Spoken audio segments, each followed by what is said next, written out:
আসসালামু আলাইকুম। এখন আপনারা দেখবেন সংবাদ শিরোনাম। রাজধানীর উত্তরায় আবাসিক ভবনে অগ্নিকাণ্ডে ৬ জনের প্রাণহানি, নিহতের মধ্যে ২ শিশু ও ১ জন নারী।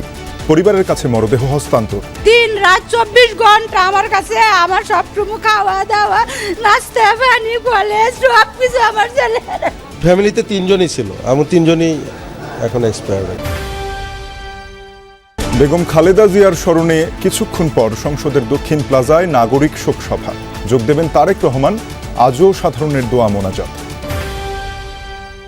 কেরানীগঞ্জে ৩ সপ্তাহ পর শিক্ষিকার বাড়ি থেকে মামের অর্ধগলিত মরদেহ উদ্ধার। ৪ জনকে হেফাজতে নিয়ে চলছে জিজ্ঞাসাবাদ। যেমন আমরা যেমন স্বাভাবিক আছে স্বাভাবিক ঘরের ভিতরে লাশ আল্লাহ জানে।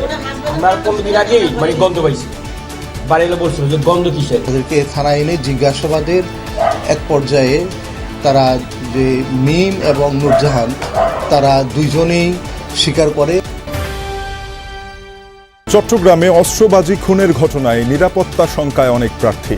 কুমিল্লায় জুলাই আন্দোলনে থানা থেকে লুট হওয়া চাইনিজ রাইফেল সহ ২টি অস্ত্র উদ্ধার। ইরানে এবার খামেনির সহযোগী আর ঘনিষ্ঠ কর্মকর্তাদের বিরুদ্ধে মার্কিন নিষেধাজ্ঞা। হামলা না করতে ওয়াশিংটনকে ৪ আরব দেশের চাপ। আসসালামু আলাইকুম। এখন দেখবেন সংবাদ বিস্তারিত। রাজধানীর উত্তরায় ভয়াবহ অগ্নিকাণ্ডে প্রাণহানি বেড়ে দাঁড়ালো ৬ জনে। ১১ নম্বর সেক্টরের ১৮ নম্বর রোডের ৭তলা একটি ভবনের ২য় তলায় আগুন লাগলে ধোঁয়া ও আগুনের আটকা পড়েন বাসিন্দারা। ফায়ার সার্ভিস জানায় শুক্রবার সকাল ৭টা৫৫ তারা আগুনের খবর পান। ২টি ইউনিটের চেষ্টায় ৮টা২৫-এর দিকে আগুন নিয়ন্ত্রণে আসে। ঘটনাস্থল থেকে ১৩ জনকে উদ্ধার করে ফায়ার সার্ভিস। তাদের কাছাকাছি বেশ কিছু হাসপাতালে নিয়ে যান পরিবারের সদস্যরা। কুয়েত মৈত্রী হাসপাতালে ৩ জনকে মৃত ঘোষণা করেন দায়িত্বরত চিকিৎসক।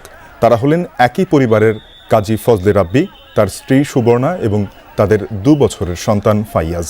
এর মধ্যে পরিবারের কাছে মরদেহ হস্তান্তর করা হয়েছে। এদিকে উত্তরার লুবানা হসপিটাল, ঢাকা মেডিকেলের বার্ন এবং স্পেশালাইজড হাসপাতালে মারা গেছেন আরও ৩ জন পুরুষ, যাদের মধ্যে একজনের বয়স ১৭ বছর। তারাও সবাই একই পরিবারের সদস্য। এখনও আগুন লাগার কারণ জানা যায়নি। ঘটনাস্থলে কাজ করছে ফায়ার সার্ভিস, তবে অগ্নিকাণ্ডে পুরো এলাকায় ছড়িয়েছে আতঙ্ক।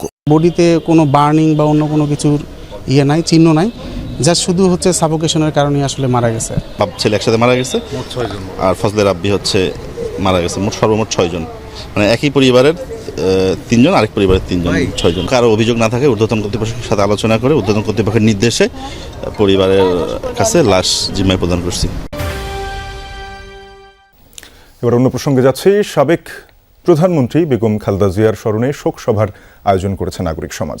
দুপুর ২:৩০টায় জাতীয় সংসদ ভবনের দক্ষিণ প্লাজায় এই শোক সভা শুরু হবে। উপস্থিত থাকবেন বিএনপির চেয়ারম্যান তারেক রহমানও। নাগরিক সমাজের উদ্যোগে আয়োজিত শোকসভায় কঠোর নিরাপত্তা ব্যবস্থা নেওয়া হয়েছে। অনুষ্ঠানে অংশ নেওয়ার জন্য বিশিষ্ট নাগরিক, বুদ্ধিজীবী এবং বিভিন্ন শ্রেণী পেশার মানুষের প্রতি আহ্বান জানিয়েছে নাগরিক সমাজ। বিদেশি মিশনের প্রতিনিধিরাও এই নাগরিক শোকসভায় অংশ নেবেন। আয়োজক কমিটির পক্ষ থেকে জানানো হয়, শোকসভা শুধু পেশাজীবী সমাজের আমন্ত্রিত অতিথিরা বক্তব্য রাখবেন, রাজনৈতিক দলের কেউ বক্তব্য দেবেন না। সাবেক প্রধানমন্ত্রী বেগম খালেদা জিয়ার সমাধিতে শ্রদ্ধা জানিয়েছে জাতীয়তাবাদী রিকশা, ভ্যান, অটো চালক দল।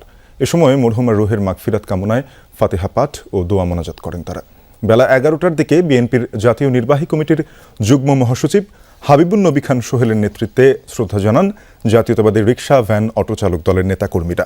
এ সময় হাবিবুন নবী খান সোহেল বলেন, যারা ৭১-এ মুক্তিযোদ্ধাদের হত্যা করেছে তারা আবারও বাংলাদেশের রাজনৈতিক পরিস্থিতি অস্থির করার চেষ্টা করছে। দেশের মানুষ যখন পরিচ্ছন্ন নির্বাচনের প্রস্তুতি নিচ্ছে, তখন তারা নির্বাচন নিয়ে ছড়াচ্ছে ভুয়া তথ্য ও গুজব। বলেন, প্রশাসনের কেউ জনগণের রায়কে প্রশ্নবিদ্ধ করার চেষ্টা করলে আবারও আন্দোলনের হুঁশিয়ারি দেন তিনি। যারা ৭১-এ মুক্তিযোদ্ধাদের হত্যা করেছেন এবং করিয়েছেন, মা বোনদের ইজ্জত লুণ্ঠন করেছেন এবং করিয়েছেন, সেই গোষ্ঠী আবার তাদের অপতৎপরতা শুরু করেছেন।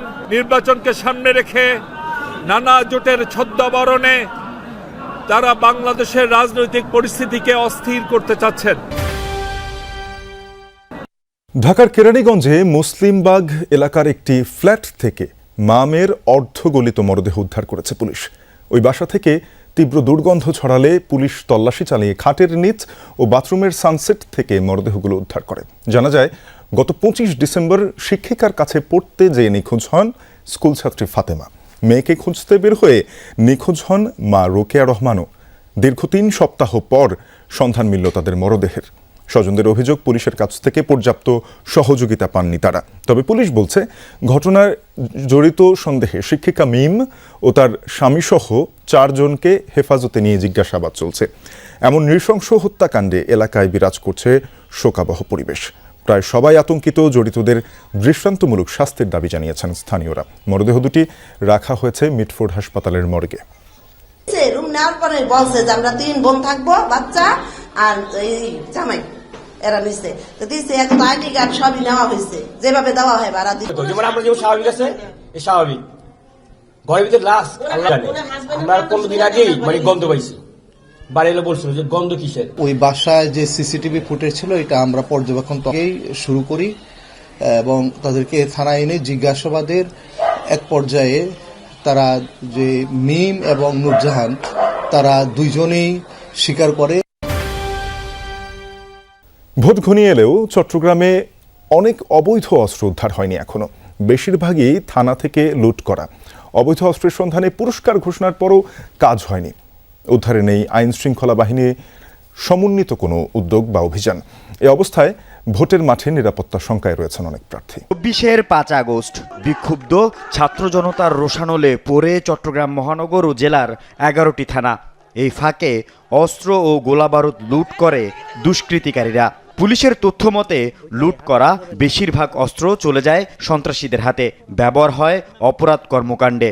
1.5 বছরে শুধুমাত্র রাউজানি খুন হয়েছে 18টা। পরিসংখ্যান বলছে, সিএমপির 8টি থানা থেকে লুট হওয়া 948টি অস্ত্রের মধ্যে এখনও উদ্ধার হয়নি 153টি। এর মধ্যে আছে 7.62 পিস্তল 16টি ও 9mm 42টি। কুমিল্লায় জুলাই আন্দোলনে থানা থেকে লুট হওয়া চাইনিজ রাইফেল সহ 2টি অস্ত্র উদ্ধার করেছে র্যাব। গতরাত 2টার সময় মুরাদনগরের একটি পরিত্যক্ত ডোবা থেকে অস্ত্রগুলো উদ্ধার করে র্যাব। এর মধ্যে একটি ইলিয়টগঞ্জ হাইওয়ে থানা থেকে লুটকৃত পুলিশের চাইনিজ রাইফেল। র্যাব কর্মকর্তারা জানান, ত্রয়োদশ জাতীয় সংসদ নির্বাচনের আগে অবৈধ অস্ত্র উদ্ধারে জেলার বিভিন্ন এলাকায় অভিযান চলছে। এরই ধারাবাহিকতায় গোপন তথ্যের ভিত্তিতে মুরাদনগরে অভিযান চালানো হয়। এ সময় সড়কের পাশে ডোবা থেকে স্কচটেপ মোড়ানো 2টি অস্ত্র উদ্ধার করে র্যাব 11। আমরা বুঝতে পেরেছি যে এটি হাইওয়ে থানারই হারানো একটি অস্ত্র। যেহেতু থানা লুট হয়েছে, অনেক থানাতে অনেক অস্ত্র থাকে যেগুলো সন্ত্রাসীদের আলামত হিসেবে রাখা হয়। সেই অস্ত্রের যে কোনো একটি অস্ত্র হতে পারে। সরকার বিরোধী বিক্ষোভ দমনের জেরে এবার সর্বোচ্চ ধর্মীয় নেতা আয়াতুল্লাহ খামেনির সহযোগী ও ঘনিষ্ঠ কর্মকর্তাদের বিরুদ্ধে নিষেধাজ্ঞা দিয়েছে যুক্তরাষ্ট্র। এদের মধ্যে ইরানের সুপ্রিম ন্যাশনাল সিকিউরিটি কাউন্সিলের সেক্রেটারি আলী লারিজানি সহ দেশটির রাজনৈতিক ও নিরাপত্তা কর্মকর্তারাও রয়েছেন। বিক্ষোভকারীদের দমন পীড়নের অভিযোগ তুলে নিষেধাজ্ঞাটি আরোপ করেছে ট্রাম্প প্রশাসন। এক ভিডিও বার্তায় বিষয়টির ঘোষণা দেন মার্কিন অর্থমন্ত্রী স্কট বেসেন্ট। তবে নিষেধাজ্ঞাপ্রাপ্ত অন্যান্য সরকারি কর্মকর্তাদের নাম প্রকাশ করা হয়নি। এই সিদ্ধান্তের ফলে নিষেধাজ্ঞাপ্রাপ্ত ব্যক্তিদের সম্পদ যুক্তরাষ্ট্রে জব্দ করা হবে এবং মার্কিন নাগরিকদের সাথে তাদের ব্যবসা অবৈধ বলে বিবেচিত হবে। মানবাধিকার সংগঠনগুলোর তথ্য মতে, ইরানের সাম্প্রতিক সরকার বিরোধী আন্দোলনে প্রায় 3,500 মানুষের প্রাণহানি হয়েছে।